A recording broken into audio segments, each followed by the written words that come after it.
Klon Mimpi Murni 1796. Nama, Pendeta Gila Penulis, Gu Zhenren.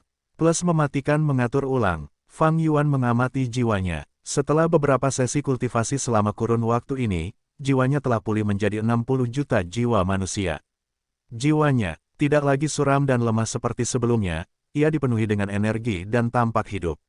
Wajahnya sangat indah dan ukuran tubuhnya normal, ada cahaya dari dalam yang menutupinya sepenuhnya dan akan membuat orang merasa bahwa ia kokoh dan murni. Warisan sejati Tifing Heaven, jurus pembunuh tingkat 9 penyembunyian hantu, seperti pakaian dalam sutra yang menempel di jiwanya, di atasnya ada lapisan pakaian resmi hantu.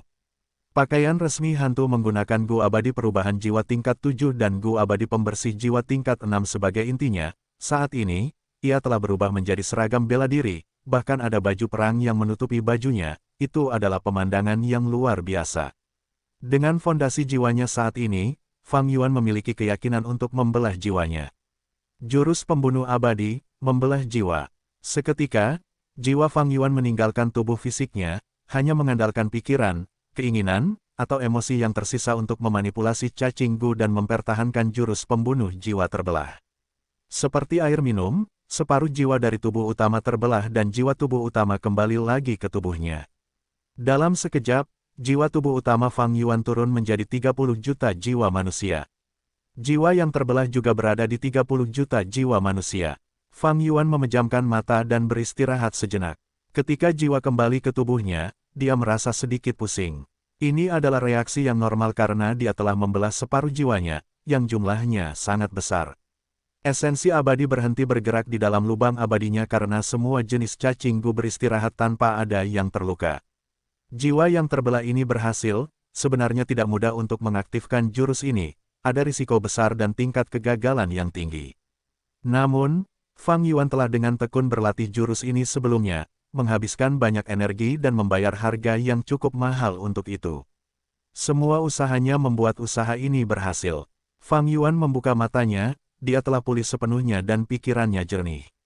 Dia membuka sedikit pintu masuk lubang abadinya, jiwanya yang terbelah segera bergerak mengikuti angin dan masuk. Sudah ada tubuh fisik yang menunggu jiwa yang terbelah di dalam lubang abadi yang berdaulat. Tubuh fisik ini tidak lain adalah tubuh fisik pencari realitas mimpi murni yang diciptakan dari alam mimpi. Setelah jiwa yang terbelah memasuki tubuh fisik pencari realitas mimpi murni, ada beberapa fluktuasi dalam aura pada awalnya sebelum berubah diam seperti mayat. Fang Yuan tenang. Dia kurang lebih telah memahami 3 jenis tubuh fisik pencari realitas mimpi murni.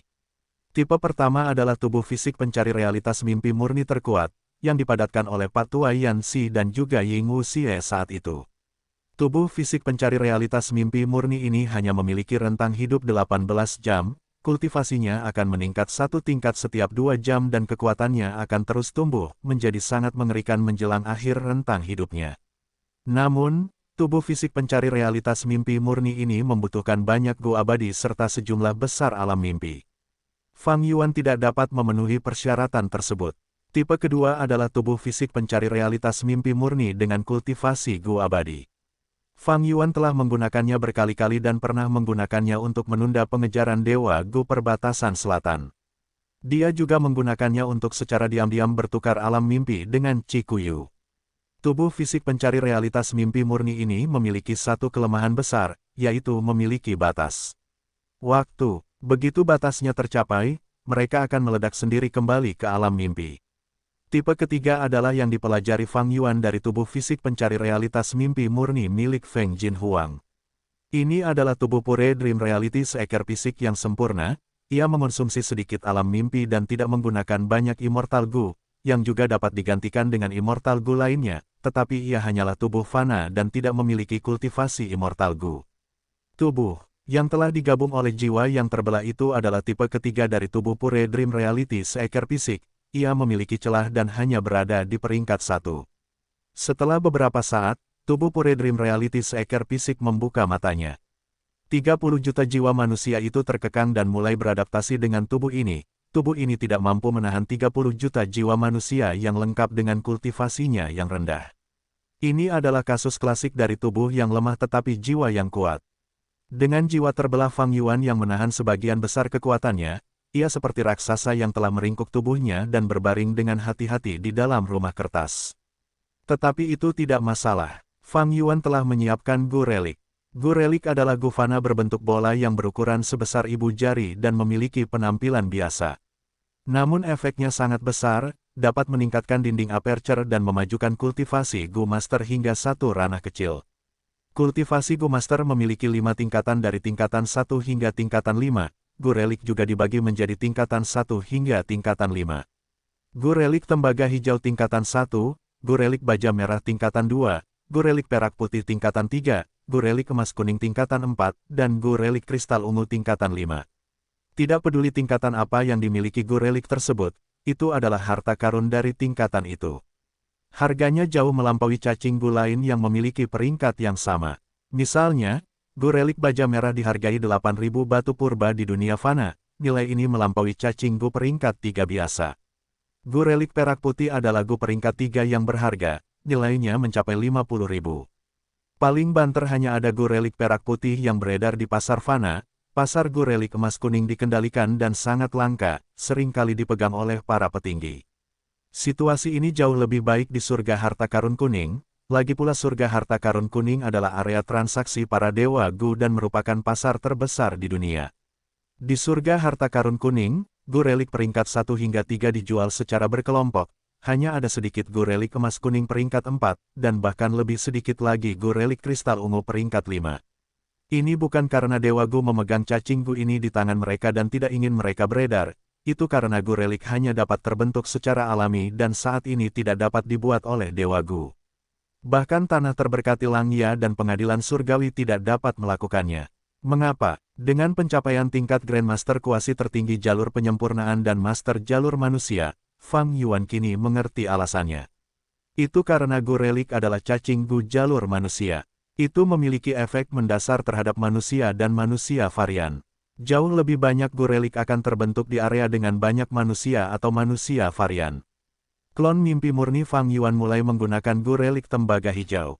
Aperture-nya berbeda dari Master Gu normal, aperture biasa stabil tetapi aperture klon mimpi murni terus-menerus terbentuk dan pecah seperti mimpi. Ini adalah karakteristik alam mimpi. Dalam kehidupan sebelumnya, Feng Jinhuang juga berseru bahwa alasan utama baginya untuk dapat menciptakan fisik pencari realitas mimpi murni yang sempurna adalah karena kebetulan serta karena ia menciptakan jurus pamungkas menghancurkan mimpi sebelumnya. Terlepas dari hancur dan terbentuknya aperture klon mimpi murni, ia memiliki membran cahaya di sekitarnya yang tampak sangat tipis tetapi dengan kuat menjaga aperture jalur mimpi di dalamnya. Membran ini adalah dinding aperture tahap awal peringkat 1. Setelah satu Gu Relik tembaga hijau digunakan, membran cahaya langsung menebal dan cahaya mulai bersirkulasi seperti air, menjadi membran air. Klon mimpi murni menggunakan Gu Relik tembaga hijau lainnya. Membran air menjadi lebih tebal dan kencang, berubah menjadi membran batu. Setelah menggunakan Gu Relik tembaga hijau ketiga, membran batu bukaan klon mimpi murni berubah menjadi membran kristal. Fisik pencari realitas mimpi murni adalah bakat istimewa. Esensi purba tembaga hijaunya mungkin ilusi seperti mimpi tetapi mengisi lebih dari 90% celah. Klon mimpi murni Fang Yuan segera duduk bersila saat mengendalikan esensi purba untuk menyerang membran kristal. Namun, bahkan sebelum bergerak, celahnya langsung bergerak maju, membran kristal hancur, berubah menjadi membran cahaya baja merah peringkat 2. Klon mimpi murni telah menjadi Master Gu peringkat 2 dalam beberapa saat. Fang Yuan berseru ringan sebelum menyadari, fisik pencari realitas mimpi murni adalah fisik ekstrim ke-11, pada tingkat yang sama dengan 10 fisik ekstrim.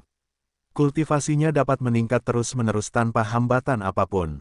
Dalam kultivasi Master Gu, mudah untuk maju melalui alam kecil, mereka hanya membutuhkan cukup waktu dan kesabaran. Namun, setiap alam besar memiliki penghalang, dan semakin tinggi Anda melangkah, semakin sulit untuk menyeberang. Fang Yuan telah berpikir untuk menggunakan pengalamannya yang berlimpah untuk maju, tetapi dia tidak menyangka bahwa tubuh fisik pencari realitas mimpi murni akan menerobos secara alami. Ini jauh lebih mudah daripada harapan awalnya. Gu Relik dikonsumsi satu demi satu, dan kultivasi klon mimpi murni Fang Yuan terus meningkat dan menerobos ke tingkat berikutnya. Meskipun hanya ada sedikit Gu Relik kristal ungu di surga kuning harta karun, ada banyak di perbendaharaan Langya. Itu bukan masalah. Jadi, hanya dalam waktu 1 jam, klon mimpi murni Fang Yuan telah mencapai tingkat kultivasi tahap puncak peringkat 5. Bersiaplah untuk kenaikan abadi. Fang Yuan mengirim klon mimpi murni keluar dari celah abadi berdaulat. Klon itu tidak dapat menjalani kesengsaraannya di dalam celah abadi berdaulat, karena ini akan menyebabkan kekacauan besar pada Ki Langit dan Bumi dan sangat mengganggu keseimbangan celah abadi. Celah abadi berdaulat Fang Yuan sendiri memiliki permintaan besar untuk Ki Langit dan Bumi. Jika klon mimpi murni menjalani kesengsaraannya di dalam, akan ada kekurangan besar pada Ki Langit dan Bumi. Jadi rencana Fang Yuan adalah agar klon mimpi murni menjalani kesengsaraan di luar. Fang Yuan bermaksud menciptakan klon mimpi murni yang sempurna dengan kultivasi Gu Immortal sekaligus. Tetapi tepat saat dia akan menerapkan langkah berikutnya, dia tiba-tiba merasakan bahaya yang kuat. Hah, tunggu sebentar, tatapan Fang Yuan terfokus. Dia memiliki pencapaian jalur kebijaksanaan yang dalam, rasa bahaya yang kuat yang muncul entah dari mana ini bukan tanpa alasan, itu adalah firasat tertentu. Fang Yuan tidak bisa mengabaikan perasaan ini. Ini tampaknya menjadi petunjuk bahwa jika aku membiarkan klon mimpi murni menjalani kesengsaraan, akan menghadapi bahaya besar. Fang Yuan mengerutkan kening. Gu Masters perlu menjalani kesengsaraan untuk maju ke Gu Immortal. Menurut logika umum, tidak peduli seberapa besar keinginan surga memperkuat malapetaka dan kesengsaraan seperti itu, akan ada batasnya. Tidak peduli seberapa kuat malapetaka dan kesengsaraan peringkat 6, itu tidak akan melampaui malapetaka dan kesengsaraan peringkat 7. Tetapi, jika itu adalah malapetaka dan kesengsaraan jalur mimpi, tatapan Fang Yuan berubah dalam. Kenaikan tubuh abadi Pure Dream Reality seekor fisik kemungkinan akan menghadapi malapetaka dan kesengsaraan jalur mimpi, tetapi Fang Yuan tidak tahu banyak tentang ini. Dalam situasi saat ini, bahkan seorang ahli sekuat Duke Long tidak memiliki pilihan terhadap metode jalur mimpi. Fang Yuan jauh lebih kuat daripada Duke Long dalam hal ini karena dia telah mengungkap mimpi. Namun, mengungkap mimpi tidaklah maha kuasa. Selain itu, alam mimpi terutama dibagi menjadi 2 jenis, satu adalah alam mimpi yang realistis, yang paling banyak dieksplorasi Fang Yuan adalah alam mimpi jenis ini, yang lainnya adalah alam mimpi abstrak di mana apapun bisa terjadi yang tidak dapat dijelaskan dengan logika, bahkan Fang Yuan tidak ingin menemuinya. Jika aku membiarkan klon mimpi murniku menjalani kenaikan abadi, itu akan memberi kesempatan pada kehendak surga untuk menyerangku. Jika demikian, aku harus membiarkannya menjalani kenaikan abadi di dalam celah abadi yang berdaulat. Tidak ada kehendak surga di dalam celah abadi yang berdaulat. Meskipun itu akan mengekstrak sejumlah besar Ki Langit dan Bumi dan merusak fondasiku, ada lebih banyak manfaat untuk memiliki klon mimpi murni tingkat Gu abadi. Namun, ketika Fang Yuan mengambil kembali klon mimpi murni dan ingin membiarkannya menjalani kesengsaraan, rasa bahaya itu masih ada meskipun telah sedikit berkurang.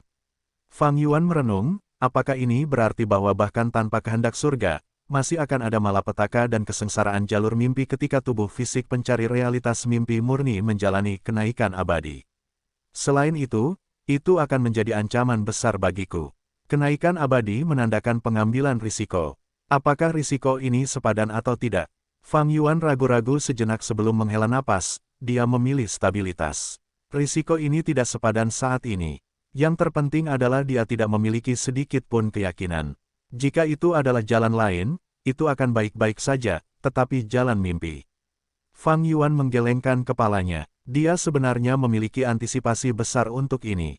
Karena begitu kenaikan abadi berhasil, Fang Yuan tidak hanya akan mendapatkan klon mimpi murni tingkat abadi, akan ada juga kesempatan untuk inspirasi alami yang dapat memungkinkannya untuk lebih memahami jalan mimpi dan memiliki kesempatan untuk memajukan Gu Fana jalan mimpi menjadi Gu abadi. Namun Fang Yuan dengan menyesal menemukan bahwa kenaikan abadi mengandung terlalu banyak bahaya. Jika itu buruk, aku bahkan mungkin tidak dapat menggunakan Spring Autumn Cicada. Fang Yuan mengalami kemajuan yang sangat baik dalam kehidupan ini, tidak layak untuk mengambil risiko seperti itu. Mengambil risiko secara membabi buta bukanlah tindakan yang berani, tetapi bodoh. Lupakan saja, aku akan membiarkannya untuk saat ini. Fang Yuan mendengus suara percikan-percikan. Suara ombak laut dan suara burung laut yang jelas terdengar di telinga Fang Yuan. Laut timur di depannya berkilauan dengan sinar matahari yang hangat. Angin laut yang lembut dan menyegarkan menerpa wajahnya. Namun, Fang Yuan sedikit putus asa, seperti yang diharapkan. ini belum waktunya. Dia menggunakan mutiara aliran giok untuk tiba di laut timur dari perbatasan selatan, targetnya adalah menemukan Paus Naga Biru. Bagi Fang Yuan, mendapatkan Gu penyesalan akan menjadi hal yang luar biasa. Karena dia ingin menaikkan peringkat banyak Gu abadi peringkat 6 miliknya untuk meningkatkan kekuatannya sendiri secara keseluruhan. Dengan Gu penyesalan, dia dapat mengurangi kerugiannya dan mengurangi risiko memurnikan Gu ke tingkat terendah. Faktanya, sejak kelahirannya kembali, dia telah datang ke sini beberapa kali. Wilayah laut ini adalah tempat dia mengikuti kelompok Miao Ming Shen dan melihat Paus Naga Biru di kehidupan sebelumnya. Sayangnya, Fang Yuan tidak berhasil menemukan Paus Naga Biru. Haruskah aku menyerang Miao Ming Shen dan merebut metodenya? Dengan metode itu, aku bisa menemukan lokasi Paus Naga Biru itu sendiri. Pikiran ini terlintas di benak Fang Yuan dan dia segera mengevaluasi risikonya. Jika dia bergerak, Miao Ming Shen tidak akan menjadi masalah. Fang Yuan bahkan bisa menggunakan identitas Chu Ying untuk bersekongkol melawan Miao Ming Shen menggunakan metode jalur kebijaksanaan. Ketidakpastian yang sebenarnya adalah Fang Yuan tidak tahu metode apa itu. Tidak apa-apa jika itu adalah gerakan pembunuh abadi biasa. Tetapi jika itu adalah metode aneh dan dia melakukan gerakan gegabah, itu akan menjadi bumerang baginya. Menurut deduksi Fang Yuan, kemungkinan yang terakhir itu tidak kecil.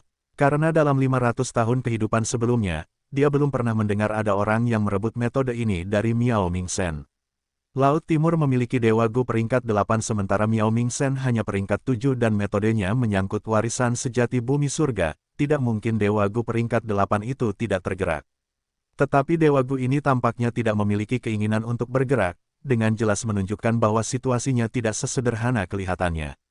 Menurut kehidupanku sebelumnya, aku hanya perlu menunggu dengan sabar dan mengikuti Miao Ming Shen ke tanah warisan. Tetapi ini memiliki kekurangan, yaitu efek tinta. Dalam kehidupanku sebelumnya, Miao Ming Shen memilih Chu Ying setelah beberapa keraguan, apakah dia masih akan memilih Chu Ying dalam kehidupan ini? Fang Yuan menggunakan mutiara aliran giok untuk kembali ke perbatasan selatan. Saat ini, perbatasan selatan adalah yang paling aman di antara kelima wilayah tersebut. Bahkan jika jalan lurus perbatasan selatan bergerak melawannya, ia memiliki sejumlah besar tawanan sebagai alat tawar-menawarnya, ia juga memiliki pemahaman yang paling menyeluruh tentang situasi perbatasan selatan. Fang Yuan tidak terburu-buru untuk bergerak melawan Miao Ming Shen, rencananya yang dipikirkan dengan matang sejak kelahiran kembali berjalan dengan lancar, dan bahkan jika ia ingin menyerang Miao Ming Shen, akan terlalu terburu-buru untuk melakukannya saat ini. Semuanya harus dilakukan secara metodis dan ketika waktunya tepat. Terkadang, seseorang perlu mempercepat, terkadang, seseorang perlu memperlambat. Dengan bertindak terlalu cepat dan intens, hasil akhirnya mungkin akan hangus. Tetapi jika seseorang bertindak terlalu lambat, mereka akan kehilangan kesempatan sebagai akibat dari tidak bertindak. Fang Yuan sudah memiliki pemahaman yang kuat tentang kecepatan yang tepat yang harus ia gunakan. Tugas utamanya sekarang adalah tetap klonnya. Ia perlu membuat klon manusia naga. Fang Yuan telah memperoleh metode transformasi manusia naga Bai Ningbing, dan telah mulai menelitinya. Metode ini disebut metode penyempurnaan Gu mirip naga milik manusia. Metode ini menggunakan Gu immortal sendiri sebagai material Gu dan disempurnakan bersama dengan gelombang api naga yang mengamuk. Ras mereka akan berubah dan berubah menjadi manusia naga. Tingkat keberhasilan metode ini sangat kecil. Selama proses penyempurnaan Gu, semua tanda Dao dari Gu immortal akan terpengaruh. Ketika Fang Yuan pertama kali membaca metode ini, dia berseru pada konsepnya yang luar biasa. Dia kemudian menemukan kelemahan metode ini. Metode ini diciptakan oleh Duke Long yang ahli dalam jalur Qi dan jalur transformasi. Dia tidak memiliki pencapaian yang mendalam dalam jalur penyempurnaan dan sebagian besar mengandalkan jalur Qi dan jalur transformasi untuk meniru jalur penyempurnaan.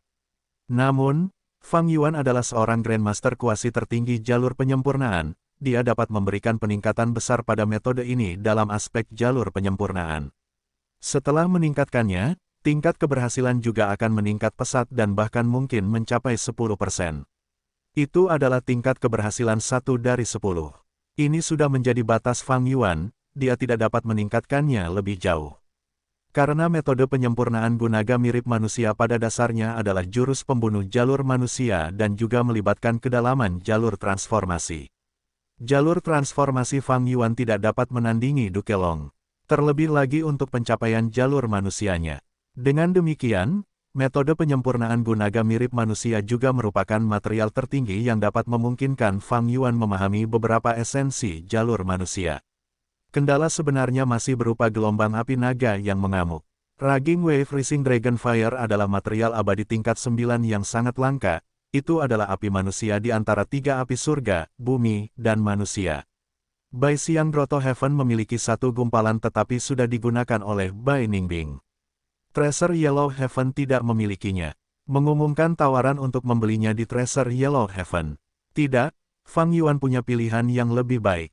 Markas besar klan Xia, aula itu dipenuhi dengan suasana yang berat dan menyesakkan. Surat tebusan Fang Yuan tetap dikirim ke klan Xia terlebih dahulu. Bajingan Fang Yuan ini adalah penjahat keji, dia harus dihukum mati. Kita harus membunuhnya, teriak Xia Fei Kuai dengan ekspresi yang galak. Para Gu Immortal klan Xia lainnya tampak pucat dan memiliki ekspresi yang tidak sedap dipandang. Selain amarah dan kebencian, para Gu Immortal jalur lurus ini juga merasa seperti sedang bermimpi dan tidak ada yang nyata. Klan Xia yang agung, kekuatan super, sebenarnya sedang diperas oleh satu Gu Immortal jalur iblis. Dan penyebab tebusan ini sebenarnya adalah penculikan ahli terkuat klan Xia, Yayasan Klan Xia, tokoh otoritas tertinggi Klan Xia, tetua tertinggi pertama Xiacha. Jika seseorang memberitahu para Dewa Gu Klan Xia bahwa ini akan terjadi sebelum serangan penyergapan, para Dewa Gu Klan Xia pasti akan menamparkan orang itu beberapa kali dengan keras dan bahkan berteriak agar mereka bangun. Namun pada saat ini, para Dewa Gu Klan Xia ingin menamparkan diri mereka sendiri, bagaimana situasinya bisa menjadi seperti ini. Tetua tertinggi kedua klan Xia, Xia Zhao, adalah orang yang merasakan tekanan terbesar. Dia menghela napas dan berkata, kalian semua telah melihat huruf Gu Fana itu. Fang Yuan menuntut gelombang mengamuk api naga yang membubung. Apa pendapat kalian tentang ini? Para Dewa Klan Xia saling memandang, terdiam. Xia Zhao hanya bisa menyebutkan sebuah nama saat dia melihat ke arah Xia Fei Kuai. Ayo, bukankah kamu berteriak cukup keras tadi? Katakan pikiranmu. Xia Fei Kuai memiliki temperamen yang mudah marah dan merasa sangat marah terhadap Fang Yuan, tetapi dia tetap diam untuk beberapa saat sebelum berbicara. Bahkan Dewa Gu Pengadilan Surgawi tidak dapat menyingkirkan iblis Fang Yuan ini. Dia mungkin hanya peringkat 7 tetapi dia benar-benar jahat. Jika dia benar-benar menginginkan nyawa Nona Xiacha, dia pasti tidak akan memiliki keraguan. Mungkin kita bisa bersekutu dengan klan lain. Fang Yuan memeras kita, dia pasti akan memeras klan lain juga. Xia Liu Pei segera membalas, yang kita kehilangan adalah tetua tertinggi pertama kita, bagaimana orang luar itu bisa diandalkan. Saat ini, mereka ingin kita kehilangan Nona Xiacha. Karena Fang Yuan pasti akan memeras kekuatan lain, apakah kamu melihat salah satu dari mereka menghubungi kita? Kau, Xia Fei Kuai melotot, tetapi tidak dapat menemukan kata-kata untuk membalas. Setelah beberapa saat, dia berkata, bahkan jika kita ingin berkompromi, kita tidak memiliki Raging Wave Rising Dragon Fire. Hanya karena kita tidak memilikinya, bukan berarti yang lain tidak memilikinya. Iblis Fang Yuan itu mungkin hanya memasang harga tinggi terlebih dahulu dan menunggu kita untuk bernegosiasi. Para Dewa Gu Klan Xia terus mengutarakan pikiran mereka. Sama seperti kehidupan sebelumnya, orang terpenting klan Xia telah jatuh ke tangan Fang Yuan. Para Dewa Gu Klan Xia hanya bisa mengakui kekalahan dan diperas oleh Fang Yuan. Jawaban Fang Yuan langsung, jangan sebutkan hal-hal lain kepadaku. Aku ingin Raging Wave Rising Dragon Fire. Aku tidak peduli bagaimana kau mendapatkannya, tetapi kita hanya bisa berdiskusi setelah kau membawanya. Atau, nyawa Xiacha. Hehe, Fang Yuan bahkan lebih tenang daripada di kehidupan sebelumnya. Di kehidupan sebelumnya, dia harus melakukan beberapa penyelidikan sambil memeras jalan lurus perbatasan selatan. Dalam kehidupan ini, dia sudah terbiasa dengan batasan setiap klan Xia akan diperas habis-habisan olehnya. Meskipun klan Xia dan klan Ba sama-sama kehilangan Dewa Gu peringkat 8 sebagai tawanan, situasi klan Xia masih yang terburuk. Karena klan Ba masih memiliki kandidat peringkat 8 lainnya, Bade. Jadi target pemerasan pertama Fang Yuan tetaplah klan Xia. Klan Xia tidak memiliki Raging Wave Rising Dragon Fire, yang sesuai dengan harapan Fang Yuan karena dia telah mencari jiwa Xiacha dan tidak melihat Raging Wave Rising Dragon Fire di perbendaharaan.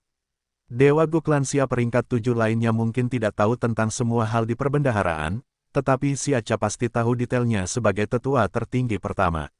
Sebenarnya, Fang Yuan benar-benar tidak tahu kekuatan perbatasan selatan mana yang memiliki Raging Wave Rising Dragon Fire. Mungkin saja sebuah klan telah menyimpannya, tetapi material abadi peringkat 9 mungkin tersembunyi begitu dalam di perbendaharaan sehingga hanya tetua tertinggi pertama yang bisa mengetahuinya. Ada juga kemungkinan api ini tidak ada pada kekuatan jalur lurus perbatasan selatan manapun. Fang Yuan tidak peduli tentang ini, dia akan membuat jalur lurus perbatasan selatan mengurus sakit kepala ini. Dalam rencana Fang Yuan, klon manusia naga adalah salah satu bagian penting.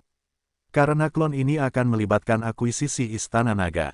Fang Yuan sebenarnya tidak memiliki informasi yang jelas mengenai Istana Naga, tetapi dia dapat menyimpulkan bahwa klon manusia naga akan menjadi kunci penting untuk mewarisi Istana Naga.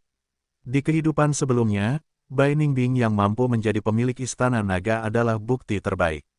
Fang Yuan memeras jalur lurus perbatasan selatan sambil terus berkultivasi dan menyerap keuntungannya. Tidak lama kemudian, dia berhasil meningkatkan bilah pemotong waktu, bilah pemotong waktu yang baru 30% lebih kuat daripada di kehidupan sebelumnya. Ini karena Fang Yuan memiliki lebih banyak gua abadi jalur waktu daripada di kehidupan sebelumnya. Bukan hanya karena dia telah memperoleh tanah terberkati Langya, tetapi juga karena formasi eksekusi aliran tahun tidak rusak parah seperti di kehidupan sebelumnya selama serangan para abadi perbatasan selatan, sehingga banyak gua abadi jalur waktu yang terpelihara. Ada hal lain, Fang Yuan bahkan telah menghitung beberapa gua abadi jalur waktu dari harta karun jalur lurus perbatasan selatan dalam rencananya. Pertama adalah klan Xia, lalu klan Ba dan klan Yi. Gua abadi klan Yi, Yi Yang, memiliki hubungan darah dengan tetua tertinggi pertama klan Yi, dan merupakan penerus klan yang dibesarkan oleh tetua tertinggi pertama, dia sangat penting bagi klan. Keempat adalah klan Qi. Sikap Fang Yuan terhadap klan Qi cukup ramah, saudara Qi Kuyu, kita benar-benar teman baik. Aku dapat menangkap para abadi perbatasan selatan karenamu. Aku akan langsung mengembalikan tetua tertinggi kedua kepadamu. Wajah Qi Kuyu hitam pekat seperti dasar panci. Jangan bersikap terlalu dekat denganku. Qi Kuyu merasakan jijik yang kuat dalam hatinya. Ia menyadari bahwa ia telah terseret begitu dalam oleh Fang Yuan sehingga ia tidak bisa keluar. Beberapa hari terakhir ini, suasana hatinya sangat berat. Karena ia tahu Fang Yuan mampu menangkap para dewa perbatasan selatan terutama karena alam mimpi. Dan ia adalah orang yang diam-diam telah menyerahkan alam mimpi ini kepada Fang Yuan. Jika jalan lurus perbatasan selatan mengetahui rahasia besar ini, bukan hanya Qi Kuyu, bahkan klan Qi akan berada dalam bahaya yang mengancam. Perdagangan alam mimpi telah menjadi ancaman bagi Qi Kuyu. Ia benar-benar ingin menghentikan transaksi berbahaya ini, tetapi apakah itu mungkin lagi? Orang yang dihadapinya adalah Fang Yuan. Hati Qi Kuyu menjadi dingin memikirkan hal ini. Bukaan abadi berdaulat, perbatasan selatan mini. Gemuruh, suara keras terdengar. Tanah berguncang sesaat sebelum cahaya pekat dari jurus pembunuh jalur bumi menutupi area sekitar 100 li. Seperti tangan besar tak berbentuk yang membentuk lumpur lunak, medan di sekitarnya mulai tenggelam sementara tanah di pinggiran mulai naik, membentuk lembah melingkar. Tanah cekung ini dikelilingi oleh pegunungan, membentuk lingkungan yang terisolasi dari luar. Tidak ada tumbuhan di tanah cekung ini, tanah juga langka, sebaliknya ditutupi oleh sejumlah besar material baja. Ini lembah mangkuk baja putih. Rockman Gu Immortal Sisi Cheng menyaksikan pemandangan ini dari luar lembah dengan kaget. Fang Yuan memiliki banyak metode kuat, dengan santai menciptakan titik sumber daya skala menengah lainnya tanpa mengerahkan banyak upaya. Selama beberapa hari ini, Sisi Cheng telah berbincang dengan Gu Immortal lainnya dan memperoleh pemahaman yang lebih dalam tentang seberapa luas bukaan abadi berdaulat itu dan sejumlah besar sumber daya yang tersebar di seluruh bagiannya. Fondasi yang begitu dalam sungguh menakjubkan dan meningkatkan keyakinan para Gu Immortal ini mengenai masa depan mereka. Namun, yang membuat Sisi Cheng semakin kagum adalah keberanian Fang Yuan. Dewa Gu lainnya tidak akan berani, tetapi Fang Yuan bertarung melawan musuh yang lebih kuat, menargetkan jalan lurus perbatasan selatan. Yang penting adalah dia tidak hanya menyerang mereka tetapi juga menang dan menangkap Dewa Gu perbatasan selatan ini.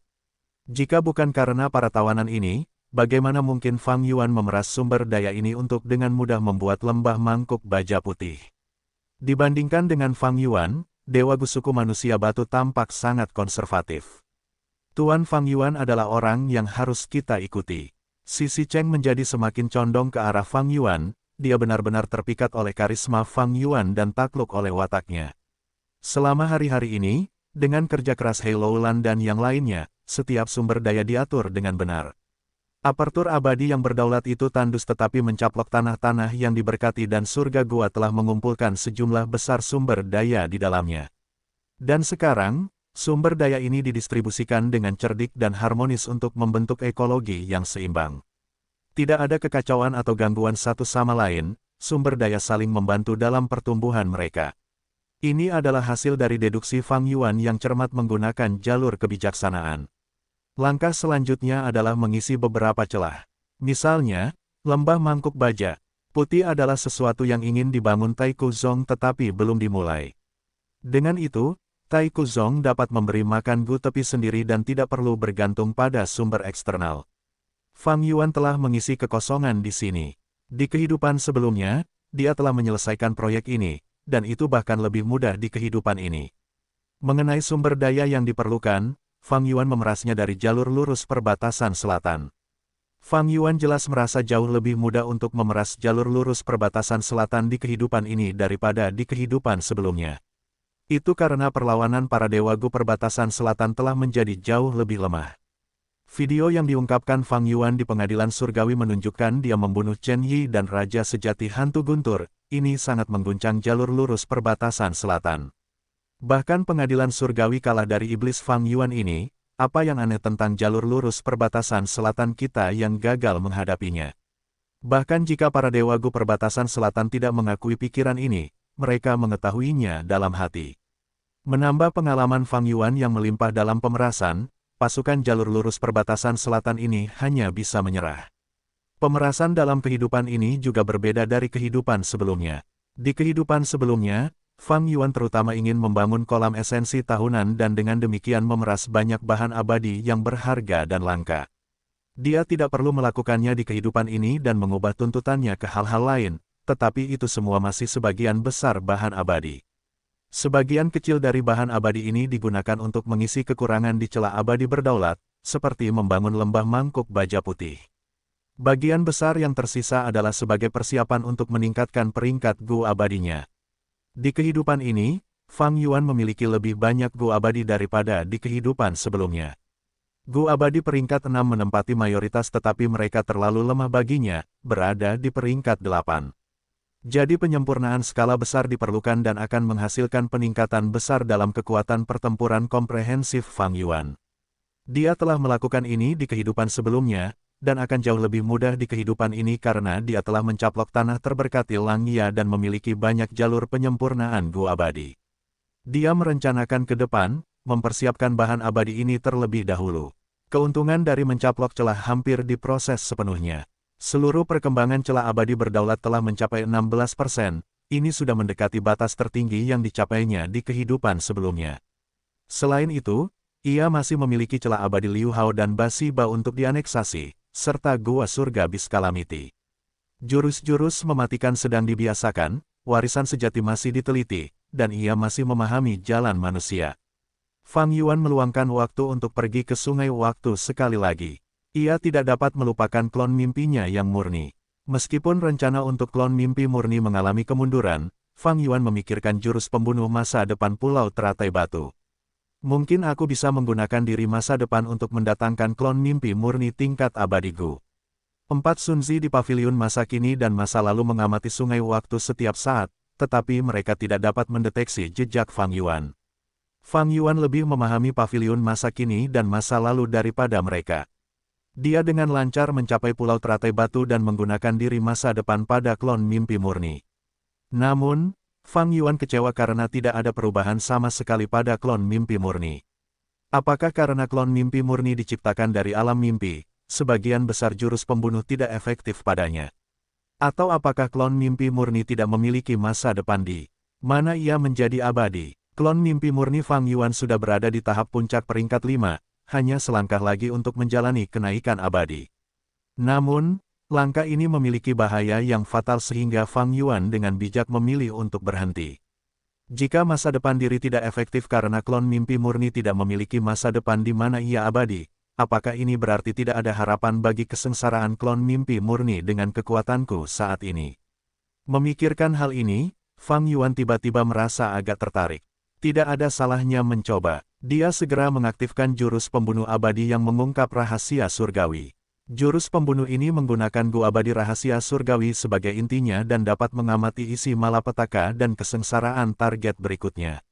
Kosong. Mengungkap rahasia surgawi tidak menunjukkan efek apapun pada klon mimpi murni. Apakah karena karakteristik klon mimpi murni, atau karena mengungkap rahasia surgawi saat ini tidak dapat menargetkan malapetaka dan kesengsaraan jalur mimpi? Fang Yuan merasa terganggu. Ada sangat sedikit cacing gu yang efektif pada klon mimpi murni. Gu relik efektif karena merupakan cacing gu jalur manusia. Tubuh fisik pencari realitas mimpi murni adalah tubuh manusia sehingga cacing gu jalur manusia efektif padanya. Namun pada kenyataannya, banyak cacing gu lainnya sama sekali tidak efektif pada klon mimpi murni. Karena klon mimpi murni diciptakan dari alam mimpi dan memiliki karakteristik alam mimpi. Fang Yuan mengandalkan keunggulan jalur mimpi untuk melewati banyak rintangan sebelumnya atau menimbulkan masalah, tetapi sekarang dia bingung dengan keunggulan ini. Sama seperti penguasa menara pengawas surga, Duke Long dan yang lainnya tidak dapat bersaing untuk memimpin jiwa ke dalam mimpi, bahkan jiwa spektral telah tertidur di dalam alam mimpi, metode yang ada memiliki efek yang dapat diabaikan terhadap alam mimpi. Fang Yuan sebenarnya punya banyak cara untuk menghadapi musibah dan kesengsaraan. Misalnya, malapetaka memanggil gua abadi atau jurus pembunuh masalah yang tak ada habisnya, tetapi apakah metode ini mampu mengatasi malapetaka dan kesengsaraan jalur mimpi? Fang Yuan menggelengkan kepalanya dalam benaknya, hampir tidak ada peluang. Satu-satunya kemungkinan adalah mengembangkan jurus pembunuh jalur mimpi yang sesuai. Namun, level pencapaian jalur mimpi Fang Yuan macet. Dalam 500 tahun kehidupan sebelumnya, dia tidak memprioritaskan meneliti jalur mimpi dan telah mengejar jalur darah. Tidak lama setelah kembali dari Sungai Waktu, Fang Yuan terkejut karena rencana klon manusia naga telah mengalami kemajuan.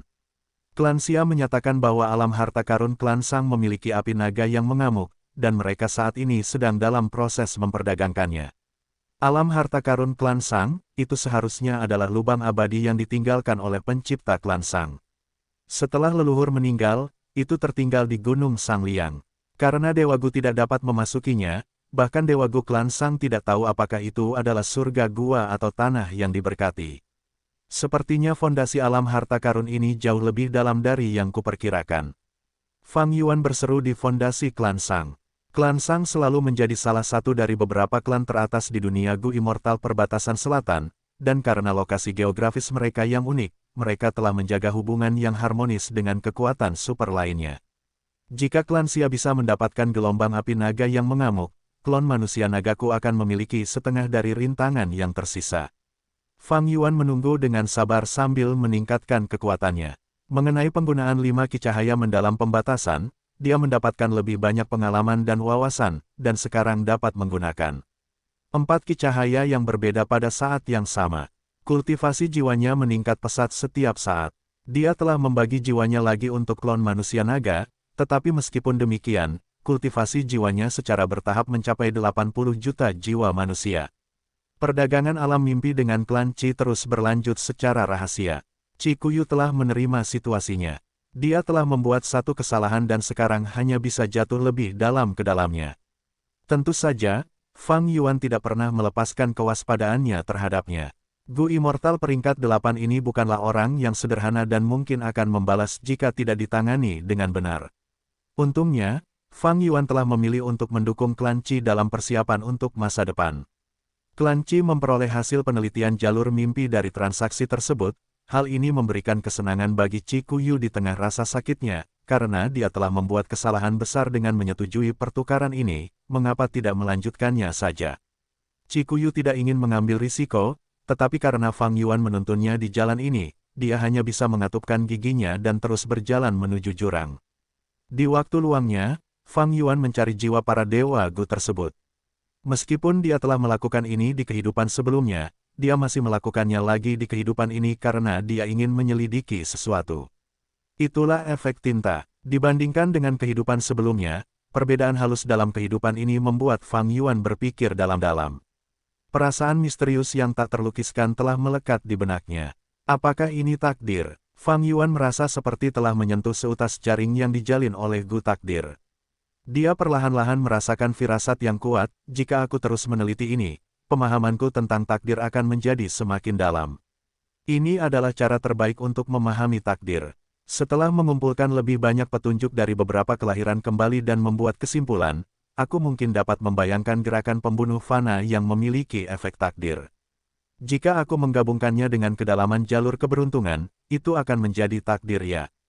Pikiran Fang Yuan sedikit tersentak dan matanya bersinar terang.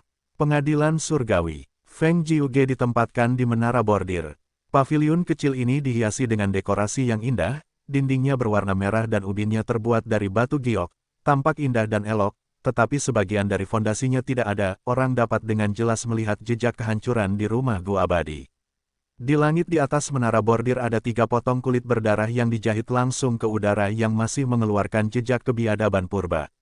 Saat itu ketika Reckless Savage Demon Venerable menyerbu pengadilan surgawi, dia dihentikan oleh menara bordir. Pada akhirnya, Reckless Savage Demon Venerable menghancurkan setengah dari menara bordir, yang masih tidak dapat diperbaiki oleh pengadilan surgawi, tetapi dia juga meninggalkan 3 potong kulit berdarah.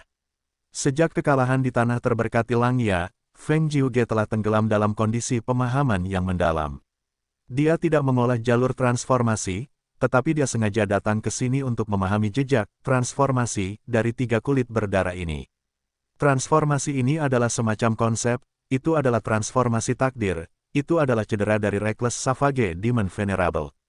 Reckless Savage Demon Venerable kuat sementara Embroidered Tower lemah, tetapi yang kuat dipaksa membuang 3 potong kulit oleh yang lemah, ini adalah perubahan yang tidak terduga. Pengadilan surgawi gagal ketika menyerang tanah terberkati Langya, Southern Border Gu Immortals mengejar Fang Yuan tetapi malah ditangkap, ini juga merupakan jenis perubahan tak terduga yang serupa. Rangkaian perubahan dan transformasi, ini terus beresonansi dengan kedalaman jiwa Feng Jiuge. Keadaan pemahaman yang mendalam secara bertahap memasuki kondisi optimal. Bibir Feng Jiuge melengkung membentuk senyum, sepertinya lagu saya berikutnya adalah lagu takdir. Markas besar klan Fang, Gu. Fang Dichang batuk seteguk darah dan jatuh tertelungkup ke tanah. Ayah, Fang Yun yang berada di samping segera bergegas maju dan mendukung Fang Dichang. Cedera Fang Dichang serius dan setelah dia mendapatkan kembali pijakannya, dia masih gemetar dan pusing. Dia segera mengamati kondisinya dan tersenyum pahit. Otaknya mengalami kerusakan paling parah, ada retakan besar di dalamnya yang hampir membelah otaknya menjadi 2. Jiwanya juga terluka dan tubuh fisiknya dikelilingi oleh cahaya hijau aneh yang memancarkan aura jalur kayu. Fang Dichang mendesah saat dia melihat istana raksasa di depannya. Istana ini menjulang tinggi seperti gunung, batu bata hijau dan ubin emasnya memancarkan aroma tanaman dan pohon yang pekat. Ada kesungguhan tetapi juga keaktifan. Terukir pada plakat di pintu istana adalah 3 kata besar, Istana Kacang Ilahi.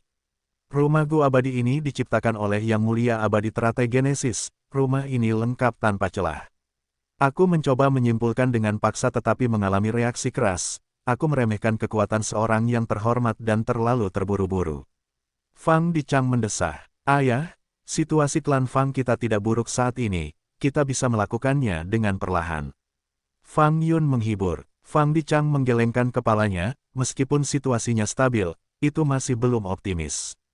Klan-klan itu menahan diri karena mereka terguncang oleh jurus pembunuh jalur pencurian kita, tetapi mereka tidak pernah menyerah untuk menekan kita.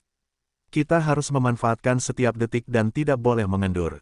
Ya, ayah. Fang Dichang menatap istana kacang ilahi dan mendesah lagi, sangat disayangkan bahwa klan Fang kita tidak memiliki Gu abadi jalur kayu. Inti istana kacang ilahi ini adalah jalur kayu. Jika ada Gu abadi jalur kayu peringkat 7 yang membantuku, aku akan memiliki lebih banyak kemajuan dalam menyimpulkan rumah Gu abadi ini. Gurun barat dipenuhi dengan gurun-gurun dengan oasis yang menghiasinya, jalur kayu dan jalur air adalah jalur yang paling jarang digarap di wilayah ini. Di antara kelima wilayah tersebut, perbatasan selatan memiliki Gu Immortal jalur kayu terbanyak, sementara Laut Timur memiliki Gu Immortal jalur air terbanyak. Fang Yun berkata setelah berpikir sejenak, klan Fang kita tidak memiliki Gu Immortal jalur kayu, tetapi kita memiliki ahli jalur kebijaksanaan lainnya. Anda berbicara tentang Xuan Bujin. Tatapan Fang Dichang menyempit dengan jejak kewaspadaan yang melintas di sana. Apakah dia meminta Anda untuk merekomendasikannya? Fang Yun menggelengkan kepalanya. Tidak, saya sendiri yang mengatakan ini. Tuan Xuan Bujin tidak pernah memberi isyarat kepada saya, dan faktanya, setelah bergabung dengan klan, dia selalu tinggal di luar dan tidak pernah menghubungi saya. Wajah Fang Dichang menjadi rileks saat itu juga. Xuan Bujin bukan dari klan Fang. Meskipun ia bergabung dengan klan kita perlu mengingat hal ini. Ayah, kau meragukan kesetiaan Tuan Xuan Bujin.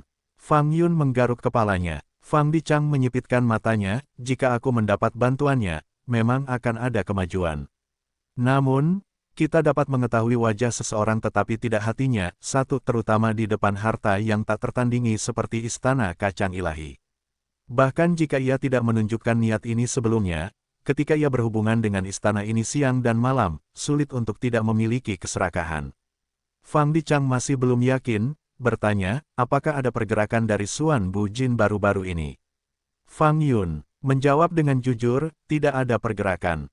Namun, ada rumor yang menargetkan Tuan Xuan Bujin yang mengatakan bahwa ia sebenarnya adalah pewaris Patu Alaisen, keturunan iblis yang direkrut oleh klan kita. Dikabarkan juga bahwa klan Wan akan menyelidiki masalah ini dan memverifikasi identitas Tuan Xuan Bujin.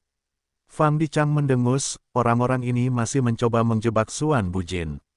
Namun, alasan ini ada benarnya, setidaknya sedikit lebih realistis daripada rumor sebelumnya yang mengatakan bahwa dia adalah iblis Fang Yuan.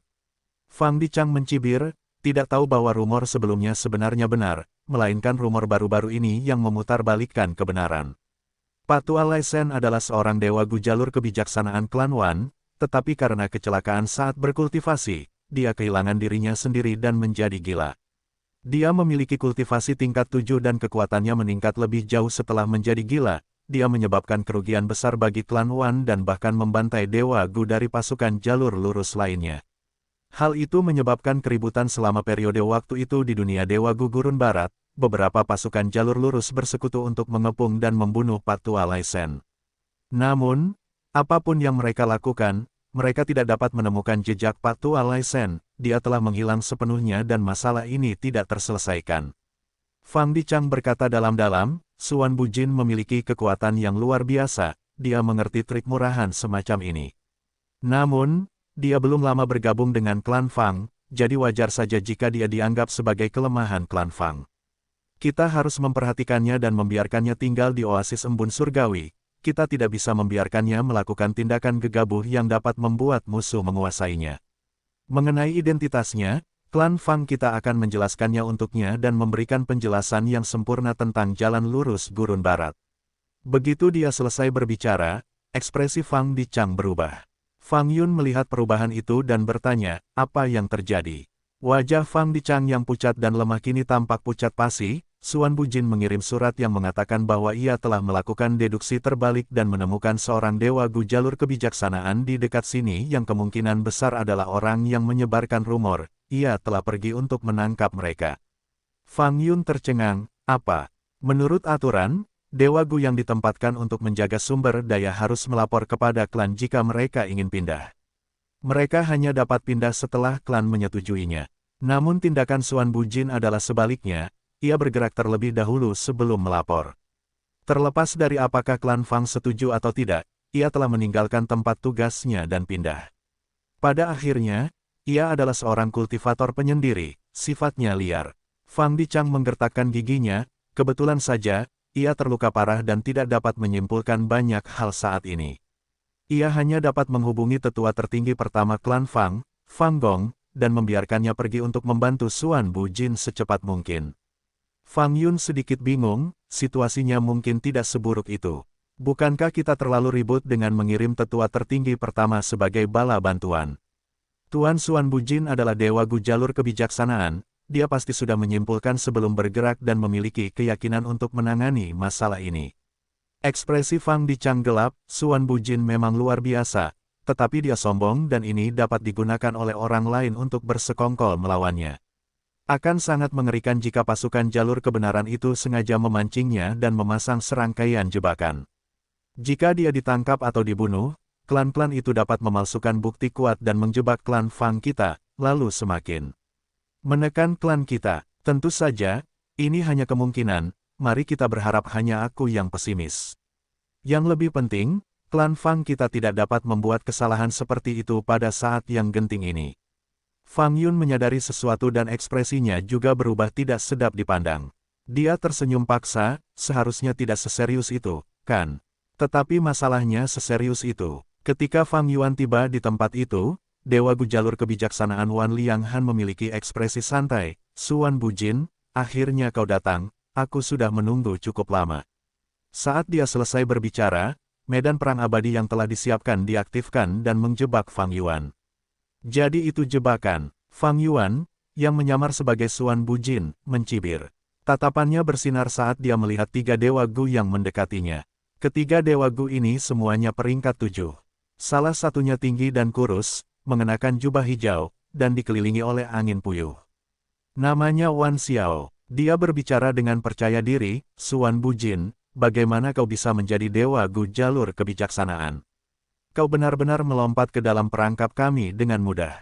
Wujud Gu immortal kedua Wan Hao Guang tidak terlihat, seluruh tubuhnya ditutupi oleh armor tipis yang memancarkan panas yang sangat tinggi.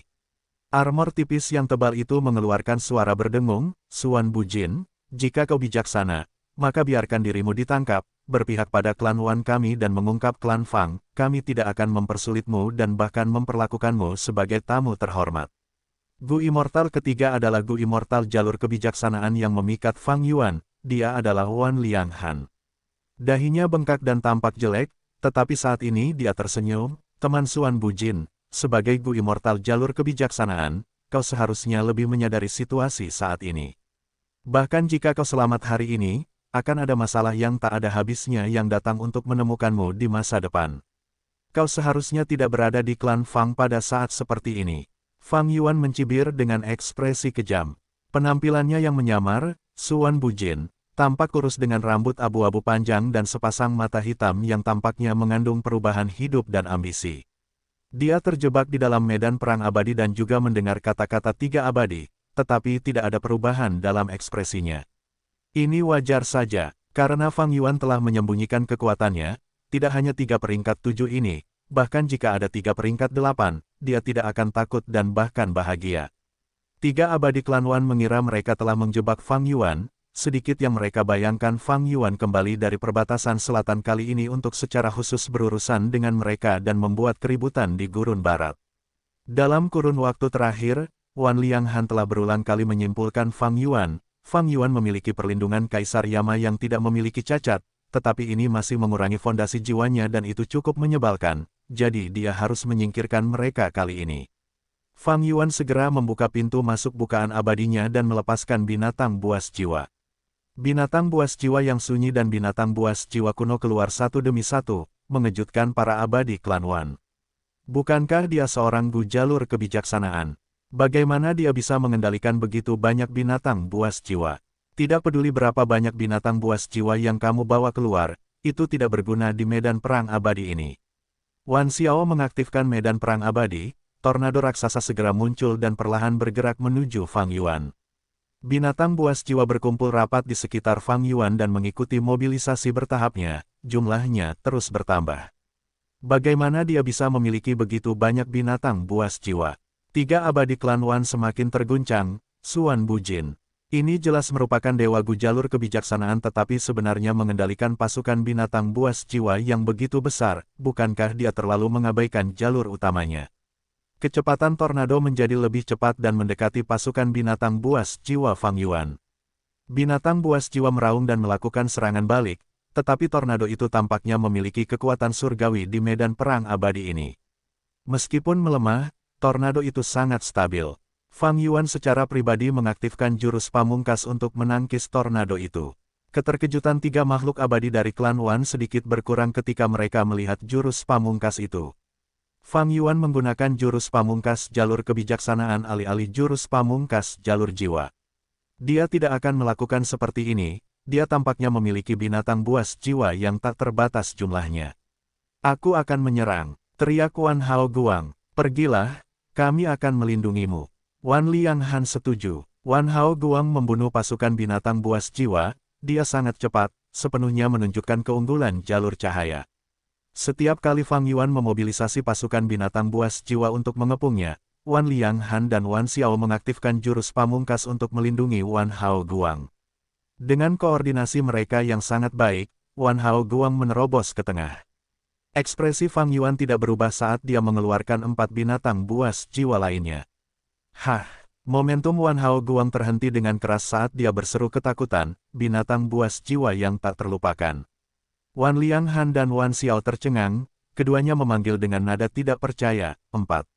Seekor binatang buas jiwa purba memiliki kekuatan tempur tingkat 8, dan 4 di antaranya muncul pada saat yang sama. Perasaan aneh muncul di hati ketiga dewa klan Wan. Fang Yuan memerintahkan keempat binatang buas purba untuk menjaganya. Dia mengenakan jubah hitam dan meletakkan tangannya di belakang punggungnya. Dia berdiri di atas salah satu binatang buas purba dan berkata dengan nada meremehkan, "Kalian berencana menjebakku hanya dengan kalian bertiga." Mata Wan Lianghan berkedut. Ekspresi Wan Xiao pucat pasi. Hati Wan Hao Guang mencelos tajam. Kekuatan Suan Bujin jauh melampaui harapan mereka. Mereka semua menyadari, Suan Bujin mungkin sudah menduga ini adalah jebakan tetapi dia tetap datang. Siapapun akan percaya diri jika mereka memiliki kartu truf seperti itu. Ketiga dewa klan Wan merasa sudah terlambat untuk menyesal sekarang. Tenanglah, dia adalah dewa Gu jalur kebijaksanaan, dia pasti memaksakan diri untuk mengendalikan keempat binatang buas jiwa purba. Benar, keempat makhluk jiwa purba ini bahkan mungkin hanya menggonggong dan tidak menggigit. Bahkan jika mereka nyata, aku ingin melihat seberapa baik jalur kebijaksanaan dan jalur jiwanya dapat berkoordinasi. Ketiga makhluk abadi itu menstabilkan moral mereka dan menyerang Fang Yuan sekali lagi. Fang Yuan tidak menyerang dan hanya bertahan. Jadi, ketika dilihat dari luar, ketiga makhluk abadi klan Wan tampak berada di atas angin. Wan Xiao mengendalikan medan perang abadi sambil juga mengaktifkan gerakan pembunuh, melemparkan tombak angin yang melukai atau membunuh satu makhluk jiwa purba dengan setiap serangan. Wan Hao Guang ditutupi oleh baju besi cahaya yang tebal, dia berlari liar di tengah pasukan makhluk jiwa, membantai mereka saat dia lewat. Dewa Gu jalur kebijaksanaan Wan Lianghan memimpin pertempuran, sementara juga terus-menerus menyimpulkan lokasi Fang Yuan di pasukan makhluk jiwa. Saat pertempuran berlanjut, ketiga makhluk abadi klan Wan merasakan sakit kepala yang semakin parah. Karena meskipun mereka telah membunuh banyak, jumlah makhluk jiwa yang dilepaskan Fang Yuan terus meningkat. Makhluk jiwa ini bersatu dan menutupi Fang Yuan dari segala arah, membentuk garis pertahanan yang ketat. Dengan pasukan monster jiwa yang begitu padat, metode terbaik dari tiga dewa klan Wan adalah menggunakan jurus pembunuh dengan area efek yang luas. Namun, setiap kali mereka menggunakan jurus pembunuh tersebut, Fang Yuan akan bergerak untuk mengganggu jurus pembunuh tersebut. Bahkan jika ada beberapa serangan yang berhasil, itu tidak mengubah situasi secara keseluruhan. Karena jurus pembunuh dengan area efek sebagian besar tidak efektif, tiga dewa klan Wan terpaksa menggunakan jurus pembunuh target tunggal untuk membunuh monster jiwa satu persatu. Mereka menggunakan taktik memenggal kepala pemimpin, mencoba membuka jalan untuk membunuh Fang Yuan. Tiga makhluk abadi klan Wan memiliki kerjasama diam-diam, masing-masing dari mereka sangat hebat dalam bertarung dan kerjasama mereka erat tanpa cacat. Ketiga makhluk abadi saling mendukung, menyebabkan kekuatan pertempuran mereka menjadi sangat kuat. Bahkan satu orang dengan kekuatan pertempuran peringkat 7 puncak akan berada dalam situasi yang sulit saat menghadapi mereka. Sayangnya, mereka menghadapi monster yang dikenal sebagai Fang Yuan. Keempat binatang jiwa purba membentuk garis pertahanan inti. Setelah beberapa putaran serangan, kekuatan garis pertahanan ini membuat tiga makhluk abadi klan Wan merasa semakin putus asa. Sialan, peluangnya terlalu sedikit. Wan Hao Guang berseru dengan tidak puas, dia baru saja menemukan celah yang memungkinkannya menerobos ke garis pertahanan pusat, tetapi banyak binatang jiwa kuno bergegas untuk mengisi celah itu dengan segera. Petik 2. Ada terlalu banyak binatang jiwa di sini. Suan Bujin benar-benar dapat memimpin pasukan binatang jiwa yang begitu kuat. Hal yang paling menyebalkan adalah dia jelas dapat menggunakan kekuatan ini untuk mencoba dan menghancurkan medan perang abadi kita, tetapi dia memilih untuk melindungi dirinya sendiri dengan sangat ketat. Wan Xiao bergumam dengan ekspresi gelap. Ekspresi Wan Lianghan juga sama tidak sedap dipandang, aku telah meremehkan Suan Bujin ini. Jika dia memilih untuk menyerang, kita akan memiliki lebih banyak kesempatan. Namun, dia memilih untuk menjaga dirinya sendiri. Bala bantuan klan Fang mungkin sudah dalam perjalanan. Apa yang harus kita lakukan? Wan Xiao melihat ke arah Wan Lianghan. Situasi ini cukup canggung bagi mereka. Rencana mereka adalah menggabungkan kekuatan mereka dan menangkap Xuan Bujin dengan cepat. Bahkan jika Xuan Bujin memiliki kekuatan tempur peringkat 7 puncak, rencana ini memiliki peluang besar untuk berhasil. Namun, ketika Fang Yuan mengeluarkan 4 binatang jiwa abadi, rencana mereka segera terguncang. Ketika Fang Yuan memilih untuk bersembunyi, rencana klan Wan sudah hancur. Wan Lianghan adalah seorang Gu immortal jalur kebijaksanaan, meskipun tingkat pencapaiannya tidak setinggi Fang Dichang, dia sangat tajam dan sudah memiliki niat untuk mundur. Namun, tidak mudah untuk mundur saat ini. Medan perang abadi telah disiapkan, jika mereka mengambil inisiatif untuk membatalkannya, itu akan menyebabkan pembukaan yang besar. Xuan Bujin juga seorang Gu immortal jalur kebijaksanaan, bagaimana mungkin dia melepaskan kesempatan seperti itu? Selain itu, situasi saat ini tidak sepenuhnya tanpa harapan. Ketiga abadi klan Wan secara alami masih memiliki kartu truf untuk digunakan. Wan Lianghan memiliki momen keraguan yang langka. Fang Yuan tenang dan kalem. Jika dia menunjukkan kekuatan aslinya, ketiga abadi klan Wan ini mungkin akan segera mulai memohon belas kasihan. Namun, dia tidak ingin melakukannya. Wan Lianghan jelas harus mati, jalan kebijaksanaan tingkat 7 yang abadi ini terus-menerus menyimpulkan dan mengganggunya.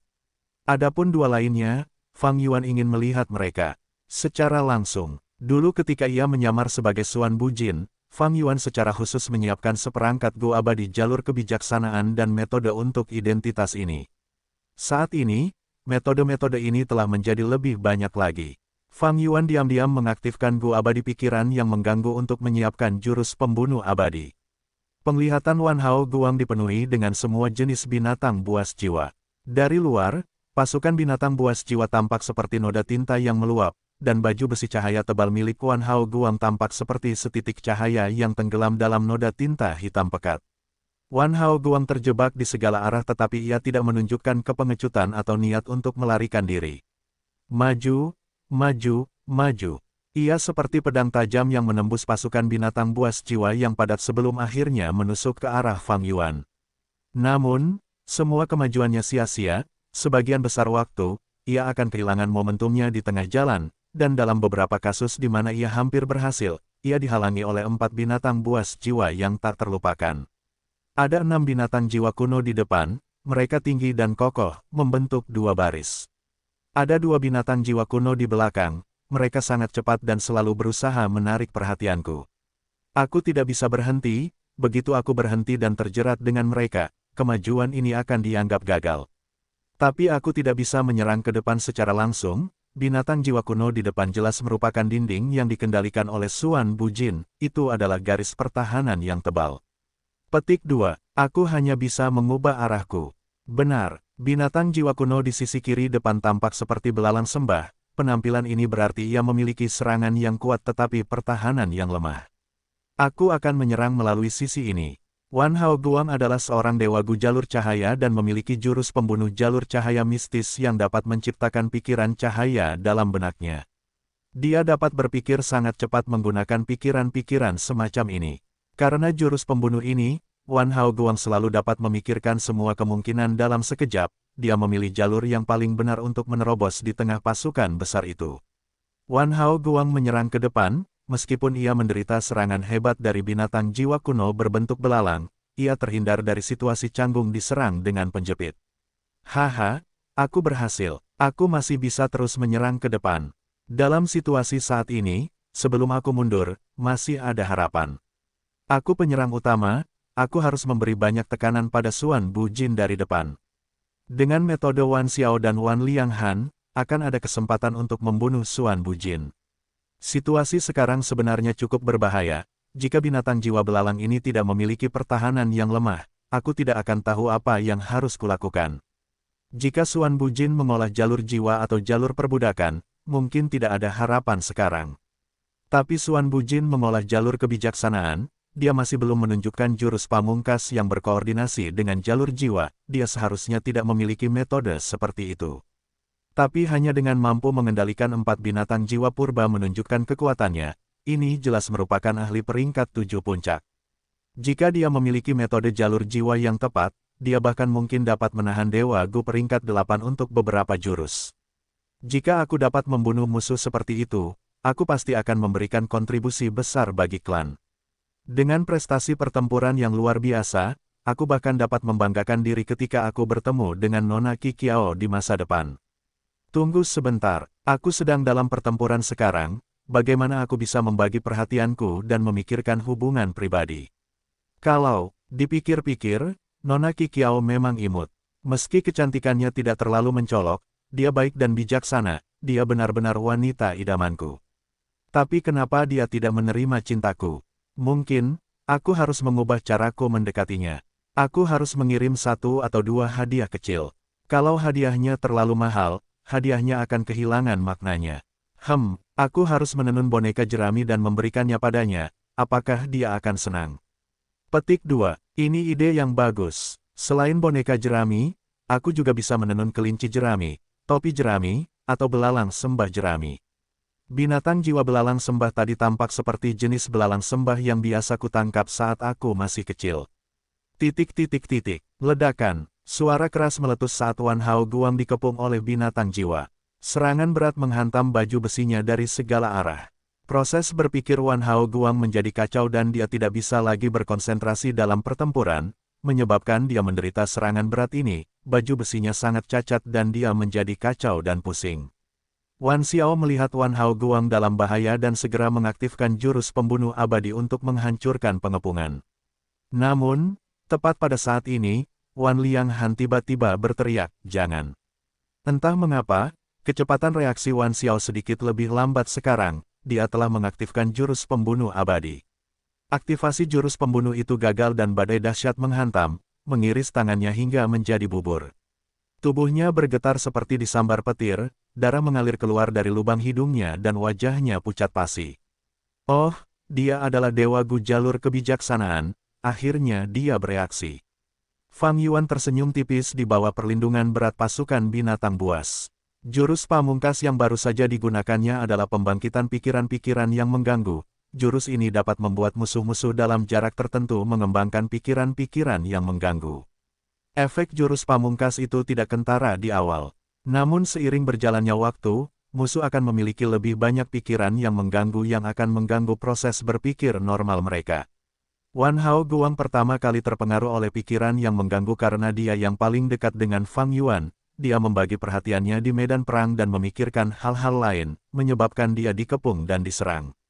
Wan Xiao terganggu oleh jurus ini dan tiba-tiba memiliki pikiran yang mengganggu ketika dia mengaktifkan jurus pamungkasnya. Jurus pamungkasnya gagal dan dia menderita luka berat. Wan Lianghan adalah seorang Gu immortal jalur kebijaksanaan. Dia merasakan sesuatu yang salah dan memutuskan dengan tegas, Suan Bujin ini benar-benar jahat, dia benar-benar memiliki metode yang aneh. Kami tidak tahu detailnya dan tidak siap, sehingga menderita kerugian besar. Kesempatan sudah hilang sekarang, kita sekarang harus kembali dan memikirkan metode untuk mematahkan jurus ini sebelum kita melawannya di masa depan. Tepat saat dia berpikir, pasukan binatang jiwa yang besar bergerak seperti bendungan yang terbuka. Binatang jiwa yang tak terhitung jumlahnya bergegas keluar seperti banjir pasang.